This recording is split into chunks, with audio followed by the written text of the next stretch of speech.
रब फरमाता है ज़्यादा रोया करो, कम हंसा करो।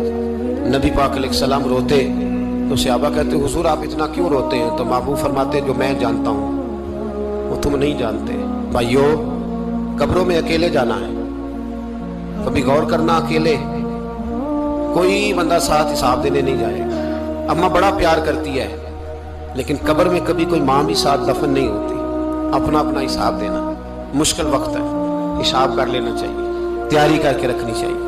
गुनाह अगर यहाँ हमारी जिंदगी को तंग करेंगे तो वहाँ भी हमारे लिए मुश्किलात पैदा करेंगे। नबी करीम अलैहिस्सलाम ने फरमाया है कि अल्लाह बड़ा मेहरबान है, अल्लाह बड़ा करीम है, अल्लाह बड़ा सत्तार है। और याद रखो, जब कोई उसकी रेट को चैलेंज करे, जब कोई उसके कानून को तोड़े, जब कोई अल्लाह की एलानिया नाफरमानी करे, फिर रब करीम की गैरत को, उसके अदल को जोश आता है। तौबा करे सच्ची, मस्जिद की हाजिरी दे पाबंदी के साथ। मेरी आपसे हमेशा ये गुजारिश रहती है कि मस्जिद की हाजिरी पाबंदी से दे। मैं अपील करता हूँ